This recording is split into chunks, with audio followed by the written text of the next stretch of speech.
Bonjour et bienvenue toujours sur la mécanique universelle. Alors nous sommes toujours le 26 janvier 2023, pardon. Et je continue mes lectures commentées à partir de cet ouvrage en ce moment, Pierre Hadot, Qu'est-ce que la philosophie antique? Alors, c'est dans le but d'éclairer la théorie que je défends sur le site mécaniqueuniverselle.net et qui essaie de démontrer, à travers la logique, que l'humanité, dans son ensemble, est destinée à atteindre son ultime perfection. L'ultime perfection, c'est entre autres l'accession facile à l'extase, donc un psychisme qui est apte à vivre les états extatiques de façon facile, en somme. Pour l'instant, ça concerne les éclaireurs, ceux qui veulent vraiment s'intéresser à ça, mais bien souvent, c'est très laborieux pour atteindre cet état-là, à travers une ascèse ou à travers des méditations, c'est très compliqué. Et cet état, selon moi, est fondamental pour l'humanité. On cherche intuitivement à aller vers cet état-là. C'est ce qui donne aussi tout cet intérêt que nous avons pour les drogues, pour tout ce qui peut nous sortir de la conscience ordinaire, en fait, qui peut modifier les états de conscience. Alors évidemment, c'est radicalement différent l'extase et une extase liée à la drogue ou à l'alcool. On est dans deux registres vraiment différents. Et l'extase mystique, l'extase spirituelle, conduit à une conscience du monde, à une fusion avec ce que on pourrait appeler le divin, en somme, le principe créateur. Voilà. Et donc, dans l'analyse que je fais sur le site Mécanique universelle, j'essaie de démontrer que l'humanité donc va vers cette ultime perfection, la paix universelle, la fraternité absolue, l'amour absolu et l'extase, et que ça démontre finalement cette évolution de la vie, cette montée progressive vers un esprit supérieur et vers l'extase, en somme, démontre, éclaire le fait que à l'origine de cet univers, il y a un principe créateur qui a l'essence, la nature dont parlent les grandes religions. Voilà. C'est le déroulement de cette réflexion. Voilà. Alors là, je suis sur le chapitre que Pierre Hadot consacre aux exercices spirituels. C'est la 3e vidéo. Et je reprends la lecture et puis je commente, je découvre en même temps et je commente si je sens qu'il y a lieu de le faire. Alors, on était arrivé à Socrate. On ne voit guère en tout cela le rapport avec le comportement de Socrate. Donc voilà, certains essayent de démontrer que Socrate serait un chaman, en somme. Et là, justement, Pierre Hadot essaie de démonter un peu cette idée-là. Dodds a voulu voir aussi des traces de chamanisme dans les histoires que l'on racontait sur des personnages comme Abaris, Aristée de Proconèse, Hermotine de Clamoxémène ou Épiménide, qui auraient voyagé hors de leur corps. La description que donne un écrivain tardif de la seconde moitié du IIe siècle après Jésus-Christ, donc 9 siècles après Aristée, de l'aventure de celui-ci pouvait d'ailleurs paraître confirmer la représentation idéalisée que l'on se faisait habituellement du chamanisme. Et la sortie du corps, dans l'idée de l'extase, c'est pas réellement une sortie du corps en somme, hein, mais on sent qu'on est vécu par quelque chose,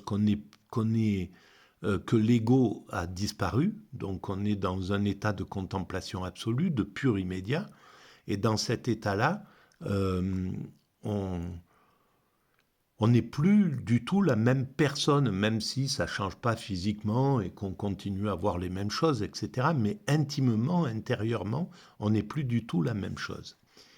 Et le fait de quitter son corps, eh ben, on sait que par les expériences de mort imminente, et avec cette sensation d'amour absolu, de plénitude, de paix intérieure, on peut imaginer que ces expériences ont été faites par tous ces grands spirituels, et y compris par Socrate, par Platon très certainement d'ailleurs. Parce que c'est vraiment, quand on lit le banquet de Platon, la dernière partie qu'il consacre à Diotime, ben on a vraiment quelqu'un qui a fait l'expérience de l'extase, ce qui m'est arrivé d'ailleurs accidentellement, peut comprendre, peut percevoir que Platon a vécu cette expérience ou comprenait parfaitement ce qui se jouait dans cette expérience-là. Donc, je continue à lire. Alors, Aristée, de l'aventure de celui-ci pouvait d'ailleurs, donc 9 siècles après, alors là, il parle de, on ne voit guère comment, que l'on racontait sur des personnages comme Abaris, etc. Alors, gisant sur le sol, respirant à peine, son âme, abandonnant son corps, errait comme un oiseau et voyait tout ce qui se trouvait sous elle. La terre, la mer, les fleuves, les villes, les mœurs et les passions des hommes, les natures de tout genre. Cette vision qu'on pourrait dire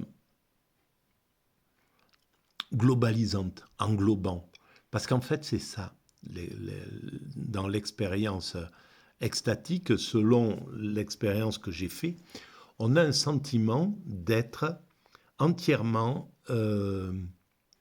en fusion avec tout, avec chaque chose, un grain de poussière, une feuille, un être humain, le vent, n'importe, peu importe, on est en osmose totale avec ça. Et en fait, si on y réfléchit bien, qu'est-ce qui en nous ressemble, est identique à une feuille, à un grain de poussière ou à un animal ou au vent? Eh bien, c'est notre constitution atomique. Donc, c'est cette constitution-là, dans l'état d'extase, qui se trouve être en fusion avec l'ensemble de l'univers. Et si c'est l'ensemble de l'univers, eh bien, nos particules élémentaires, en fait, c'est nos particules élémentaires qui nous donneraient cet état particulier de l'extase, cette jouissance absolue, cet état d'amour absolu. Ça se jouerait à travers les particules élémentaires. Mais ces particules élémentaires, elles traversent l'univers.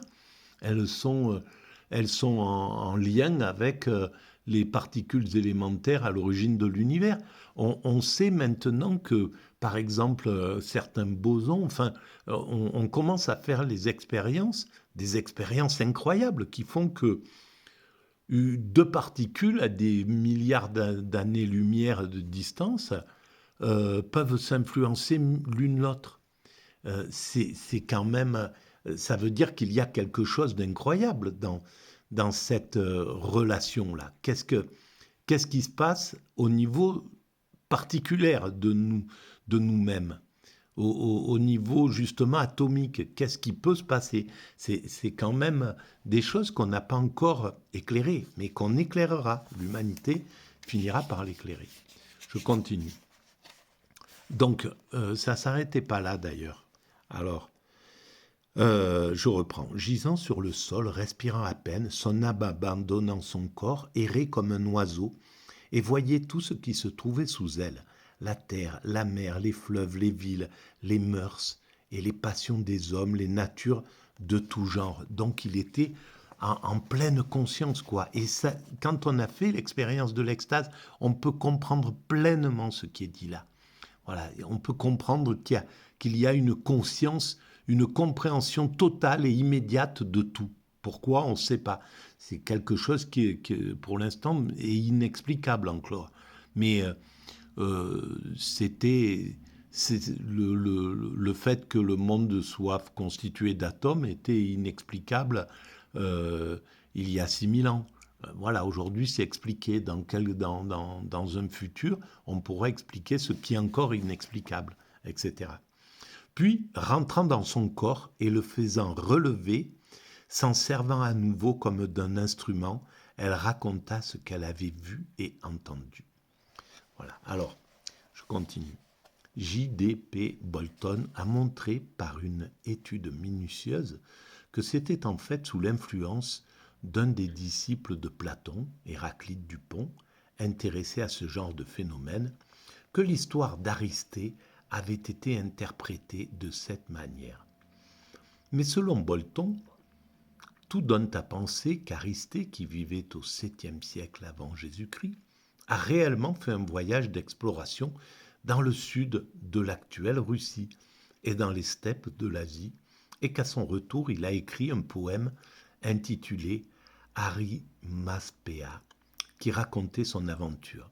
Il semble bien donc que dans le cas d'Aristée, il n'y eut aucun voyage psychique, mais un authentique voyage terrestre. Absent pendant 6 ans, on l'avait cru mort. On a donc pensé que c'était son âme qui avait fait ce voyage dans un état de mort apparente. On voit ici encore l'incertitude qui pèse sur ce genre d'interprétation chamanistique. Voilà, alors c'est une interprétation, celle de Pierre Hadot, mais il peut aussi avoir vécu en Russie, justement, où il y avait des chamans, etc., des expériences mystiques, et les raconter à son retour. Voilà.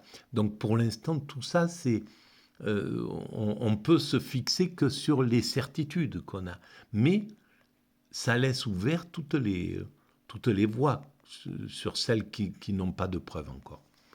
Il est possible qu'on puisse déceler des traces de chamanisme dans certains aspects religieux et rituels de la Grèce archaïque, mais il faut sans doute observer la plus extrême prudence lorsqu'il est question d'interpréter par le chamanisme les figures et les pratiques de ces sages, d'Aristée à Pythagore, qui auraient possédé la maîtrise de leur âme grâce à une discipline de vie ascétique. Et bien entendu, celui qui peut faire l'extase sur commande, celui qui est le sage qui a atteint le niveau où il peut rentrer en extase ou être en état d'extase permanent, ben évidemment qu'il est il est dans la maîtrise de ce qu'on pourrait appeler son âme. Parce qu'en fait, pourquoi dans l'extase on est dans un état d'amour absolu? C'est ça ce qu'on appelle l'âme, c'est-à-dire qu'on émane quelque chose qu'on a l'impression qu'il vient de l'âme, parce que c'est de l'amour absolu qui n'a pas de nuage, qui est absolument limpide, et c'est quelque chose qui est très particulier quand on vit cet état-là. Donc on peut dire, c'est voilà, l'âme est pure, et c'est cette chose-là qui nous anime, qui nous inonde dans cet état d'extase. Il semble que dans ce domaine, il soit tout à fait légitime d'hésiter. C'est ce que fait d'ailleurs Jean-Pierre Vernant quand il écrit à propos de personnages comme Abaris ou Aristée. Pour notre part, plus qu'avec les faits de chamanisme, nous serions tentés d'établir un rapprochement avec les techniques de type yoga. Mais exactement, mais on n'est pas loin, c'est une question de... évidemment, le yoga, c'est une sophistication des premières expériences chamaniques. C'est quelque chose qui a été travaillé par des milliers de sages qui ont amélioré les techniques, etc., etc. C'est quelque chose de grandiose, comme d'ailleurs les livres sacrés ou tout ce que nous avons créé, en fait. C'est un peaufinage de long terme. Et donc, oui, effectivement, c'est quelque chose de type yoga, mais le yoga décline de cette période chamanique, à mon sens. Nous pouvons revenir maintenant au texte d'Empédocle, dont nous étions partis. Il nous laisse entrevoir deux faits bien connus par ailleurs. Tout d'abord que Pythagore croyait aux réincarnations, ensuite qu'il avait le pouvoir de se remémorer ses existences antérieures. On disait qu'il avait... Alors, pour la réincarnation, ce qui est étonnant, c'est compliqué mais voilà, par exemple, la théorie des cordes qui est en train d'émerger semblerait dire que selon un type de vibration donnerait ce monde tel qu'il est, un autre type de vibration donnerait un monde radicalement différent, etc. Et qu'il y aurait des quantités de mondes comme ça, de vibrations différentes, qui nous dit qu'à la mort, en fait, ce qu'on appelle notre âme ou notre esprit passerait, ou même notre corps, au niveau atomique, passerait sur un autre niveau de vibration. Et donc, on passerait comme ça sur des réincarnations différentes. Rien ne prouve que ça, que ce soit absurde. Seul l'avenir dira oui, non, c'est impossible, c'est pas ça, etc., etc. Déjà, ça c'est une chose. La seconde, c'est que curieusement, on arrive au bord de l'unification. D'une part, on voit que tout est organisé pour qu'on soit dans quelques siècles peut-être unifié, que l'humanité ait atteint ce degré d'unification technique, de paix universelle, etc., autour de l'ONU et des grandes instances universelles. Et là, en ce moment, par exemple, on travaille sur la